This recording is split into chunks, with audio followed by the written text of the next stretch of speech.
This content had some disturbing visuals. Viewer discretion is advised. ఈ కాంటెంట్లో మీరు కొంత కలవరపాటు గురి చేసే అంశాలు ఉన్నాయి, తగు జాగ్రత్తలు తీసుకోమని ఆర్టీవీ హెచ్చరిస్తోంది. పంజాబ్లోని తరణ్ తారన్ జిల్లాలో దారుణం జరిగింది. ఓ లా కాలేజీలో క్లాస్ రూమ్లోనే తన తోటి క్లాస్మేట్ని గన్తో పేల్చి హతమార్చాడు ఓ విద్యార్థి. సో ఒక అమ్మాయి అబ్బాయి మధ్య సంభాషణది. సో విజువల్లో మీరు చూస్తున్నారు ఒక అమ్మాయి ఫోటో అండ్ అబ్బాయి ఫోటో. సో ఆ ఇద్దరు ఇప్పుడు తనంతట తాను పేల్చుకొని ఆ ముందుగా ఎదుర్కొన్నటువంటి ఆ అమ్మాయిని డైరెక్ట్గా పాయింట్ బ్లాంక్లో షూట్ చేసి ఆ తర్వాత తనంతట తాను కూడా హెడ్ షూట్ చేసుకొని మరణించాడు. సో విజువల్లో మనం చూస్తున్నాం అది ఒక క్లాస్ రూమ్. సో విజువల్లో చూస్తుంటే ఒక క్లాస్ రూమ్, వెనకాలే కూర్చుంది ఆ అమ్మాయి. సో ముందు అబ్బాయి కూర్చున్నాడు. ఎగ్జాక్ట్గా 17:09 అంటే అప్రాక్స్ 5 గంటల 2 నిమిషాల సమయంలో. టైమింగ్ రాంగ్గా ఉంటుంది అక్కడ బహుశా, కానీ 9 డేట్ మాత్రం ఈరోజే. సో తెల్లవారుజామున జరిగిన ఘటన ఇది. సో 9:16 PM పొద్దున 9:15కి. సో ఈరోజు తెల్లవారుజామున 9:15కి కాలేజ్ స్టార్ట్ అయింది. అంతా స్టూడెంట్స్ అప్పుడే వస్తూ ఉన్నారు.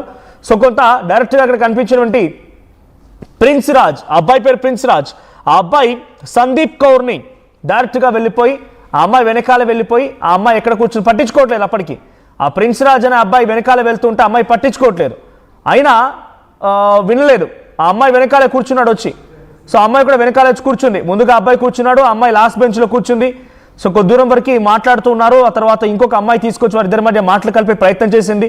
అంతలో ఏం జరిగిందో తెలియదు, కానీ ఆడ ముందు కూర్చున్నటువంటి ఆ అబ్బాయి వెనకాల కూర్చున్నటువంటి ఆ కూర్చున్న అమ్మాయిని ఒకటేసారి సడన్గా బ్యాగ్లో నుంచి తెచ్చుకున్నటువంటి ముందుగా ప్రీ ప్లాన్డ్గా గన్ తీసుకొని ఆ తర్వాత షూట్ చేసి డైరెక్ట్గా పాయింట్ బ్లాంక్లో షూట్ చేశాడు. సో ఇప్పుడు సందీప్ కౌర్ మరణించింది. ఆ తర్వాత ప్రిన్స్ రాజ్ కూడా తనంతట తానే హెడ్ షాట్ కొట్టేసుకొని డైరెక్ట్గా పాయింట్ బ్లాంక్లో గన్ పెట్టి షూట్ చేసుకొని ఆయన కూడా మరణించాడు. సో ప్రస్తుతానికి అమ్మాయి మరణించగా అటు అబ్బాయి పరిస్థితి కొంత విషమంగా తెలుస్తోంది. ఇద్దరు కూడా మొదటి సంవత్సరం చదువుతూ ఉన్నారు. సో ప్రజెంట్ ఆ సీసీటీవీ కెమెరా దృశ్యాలు మీరు ఎక్స్క్లూజివ్గా ఆర్టీవీ స్క్రీన్పై చూస్తున్నారు. సో ఇప్పుడు ఈ వీడియోలు వైరల్గా మారాయి. అయితే దీనికి సంబంధించి ఏం జరిగి ఉంటుంది, ఎందుకు ఈ ఇన్సిడెంట్ జరిగింది అనేది మాత్రం ఎవరు పసిగట్టలేకపోతున్నారు. అసలు కారణం ఏంటనేది ఇంకా ఎవరికి అర్థం కావడం లేదు. సో క్లాస్ రూమ్కి రాగానే ఆ అమ్మాయితో కొంత ఏదో సిగ్నేచర్ మూమెంట్స్ ఎక్స్ప్రెషన్స్ ఇచ్చాడు. ఆ అమ్మాయి పట్టించుకోలేదు. ఆ అమ్మాయిని వెనక్కి వస్తూ ఉంటే ఇంకొక వేరే ఫ్రెండ్, ఆ అమ్మాయి సందీప్ కౌర్ వాళ్ళ ఫ్రెండ్ కూడా ఆ అబ్బాయి సంబంధించి అలా వెళ్తున్న ఎక్స్ప్రెషన్ చూసి ఆ అమ్మాయిని తీసుకొని వచ్చి మాట్లాడదాం అనుకోండి. మేబీ గుడ్ ఫ్రెండ్స్ అయి ఉంటారు. సో వెనక్కి తీసుకొచ్చింది, క్లాస్ రూమ్ వెనక్కి తీసుకొచ్చింది. ఆ సీసీటీవీ కెమెరాస్ మీరు చూస్తూ ఉంటే క్లాస్ రూమ్ వెనక్కి వచ్చింది ఆ అమ్మాయి. అంతలో అక్కడ కూర్చుని పోయారు. వాళ్ళు కూర్చున్న బెంచ్ ముందర ప్రిన్స్ రాజ్ కూర్చున్నాడు. ఏం జరిగిందో తెలియదు. అంతలోనే డైరెక్ట్గా ప్రీ ప్లాన్డ్గా గన్ ఆల్రెడీ బ్యాగ్లో పెట్టేసుకొని వచ్చాడు. సో బ్యాగ్లో నుంచి గన్ తీసి అతను షూట్ చేశాడు. అసలు బ్యాగ్లో గన్ ఎలా వచ్చింది, సో గన్ ఎలా వచ్చింది, ఆ గన్ని కాలేజీలోకి ఎలా అలౌ చేశారు, వాడు బ్యాగ్లో డైరెక్ట్గా పుస్తకాలు పెట్టుకొని తిరగాల, గన్స్ పెట్టుకొని తిరగడం ఏంటి? సో సైకోనా, ఇంకేదైనా డిసార్డర్ ఉందా, లేదంటే ఏదైనా రిలేషన్షిప్ మ్యాటరా, ఇంకేదైనా తెలీదు. బట్ యాజ్ ఆఫ్ నో అయితే ఎటువంటి ఇన్ఫర్మేషన్ లేదు. But investigation is on going process అంటున్నారు పోలీసులు. ఇప్పటివరకు ఎటువంటి విషయాన్ని తేల్చలేకపోయారు. సో ఈ సంఘటన పంజాబ్లోని తరణ్ తారన్లో జరిగింది.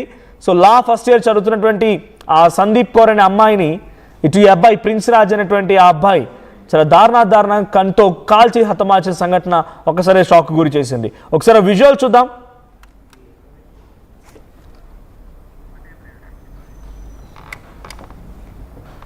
రైట్, ఆ విజువల్లో మీకు ఆరో మార్క్ చూపిస్తున్నాను. సో ఆరో మార్క్ ప్రకారంగా అక్కడే prince Raj and Sandeep Kaur.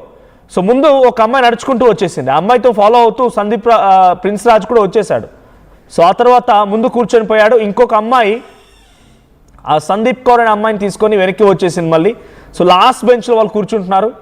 So last బెంచ్లో ముందుగా అటు వెళ్ళిపోయి నిల్చున్న అమ్మాయి ఇప్పుడు చనిపోయింది.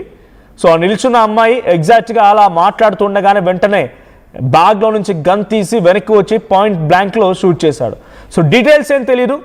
ఏదైనా కాలేజీలో ఉన్నారు, కొంత టీనేజ్లో ఉన్నారు కాబట్టి లవ్ రిలేషన్షిప్ ఏదైనా ప్రాబ్లం అయిందా, లేదు ఇంకేదైనా సైకియాట్రిక్ మెంటాలిటీతో కూడిన అబ్బాయా, సరే ఏదేం కారణమైనా ఆవిడ బ్యాగ్లో గన్ పెట్టుకొని తిరగడం ఏంటి, డైరెక్ట్గా బ్యాగ్లో గన్ పెట్టేసుకొని తిరగడం ఏంటి, బుక్స్కి బదులు గన్స్ క్యారీ చేయడం ఏంటి, స్కూల్ వరకు వెళ్ళింది, క్లాస్ రూమ్ బెంచ్ వరకు వెళ్ళింది, అంటే minimum no inspection at all. So అంటే బేసిక్గా పిల్లలు స్కూల్కి బుక్స్ తీసుకొని వస్తారు, లేకపోతే కాలేజ్కి బుక్స్ తీసుకొని వస్తారు అనుకుంటున్నారు యాజమాన్యం, కానీ ఈ గన్స్ ఎందుకు క్యారీ చేస్తారనుకుంటారు వాళ్ళు కూడా, గన్స్ పట్టుకొని తిరుగుతారని ఎవరికి తెలుసు. సో ఏదేమైనా గన్ స్కూల్ వరకు వెళ్ళింది, అక్కడి వరకు వెళ్ళిపోయి ఈ రోజు ఈ ఘటనతో ఒక్కసారిగా అటు స్కూల్ మేనేజ్మెంట్ కానీ ఆ పిల్లల తల్లిదండ్రులు కానీ ఒక్కసారిగా షాక్కు గురయ్యారు. సో ఎవరికి ఏం తోచడం లేదు. యాజ్ ఆఫ్ నౌ దానిపైన పెద్ద ఎత్తున ఇన్వెస్టిగేషన్ జరుగుతుంది అని చెప్పి పోలీసులు చెప్తున్నారు. పంజాబ్లోని తరణ్ తారన్ జిల్లాలో జరిగింది ఈ ఇన్సిడెంట్. సో ఒక లా కాలేజ్ విద్యార్థి తన బ్యాగ్లో గన్ తీసుకొచ్చి తనతో పాటుగా చదువుకునేటువంటి ఒక అమ్మాయిని షూట్ చేయడంతో పాటుగా తనంతట తాను కూడా కాల్ చేసుకొని ఇప్పుడు కొంత పరిస్థితి విషమంగా ఉంది, హాస్పిటల్లో చికిత్స పొందుతున్నాడు. కొంత ఎక్స్ట్రీమ్గా ఉన్నట్టు తెలుస్తోంది. ఉదయం తెల్లవారుజామున 9:15 క్లాస్ రూమ్లో ఈ సంఘటన జరిగింది. క్లాస్ రూమ్లో సీసీటీవీ కెమెరాలో రికార్డ్ అయిన దృశ్యాల్ని ఆ టీవీ స్క్రీన్పై ఎక్స్క్లూజివ్ చూస్తున్నారు. సో బ్యాగ్లో ఆ గన్ ఎలా వచ్చింది, ఆ గన్ వాళ్ళ ఇంట్లో అంటే బేసిక్గా అంత ఈజీగా గన్స్ ఎలా దొరుకుతున్నాయి అక్కడ, ఆ గన్ ఎలా వచ్చింది, ఆ గన్తో ఎందుకు పేల్చాల్సి వచ్చింది, ఎందుకు ఆ అమ్మాయిని టార్గెట్ చేసి పేల్చాడనే దానిపైన ఇన్వెస్టిగేషన్ కొనసాగుతోంది.